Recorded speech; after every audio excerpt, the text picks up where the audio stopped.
నమస్తే అండి. ఈరోజు నేను తీయగుమ్మడి హల్వా చేసి చూపిస్తున్నాను. చాలా హెల్త్కి మంచిది. స్వీట్ తిన్నా ఆ గిల్ట్ ఫీలింగ్ రాదనమాట. మంచి స్వీట్ తిన్నామన్న ఫీలింగ్ వస్తుంది. ఇందులో 2 కప్పులు తురుము తీసుకున్నాను.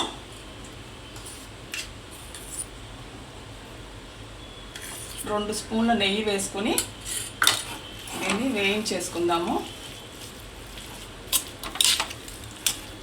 బాగా వేగిపోయిందండి. నేను 5 నిమిషాల పాటు సన్న మంట మీద వేపుకున్నాను. మంచి వాసన వస్తుంది, మనకు తెలిసిపోతుంది.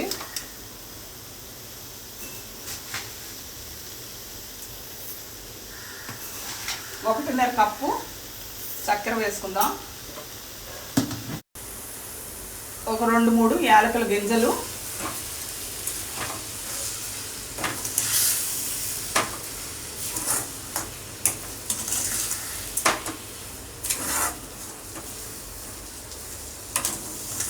దీంట్లో పాలు ఏమి వేయనవసరం లేదు.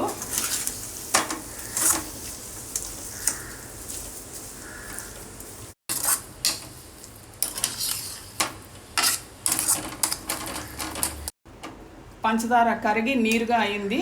ఇది కొంచెం మళ్ళీ చిక్కపడేదాకా ఉడికించుకుందాము.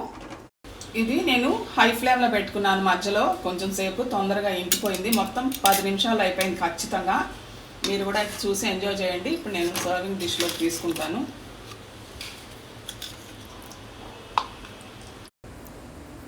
డ్రై ఫ్రూట్స్తో గార్నిష్ చేసుకుందాం. ఆప్షనల్, వేయకపోయినా కూడా చాలా బాగుంటుంది. Thank you so much.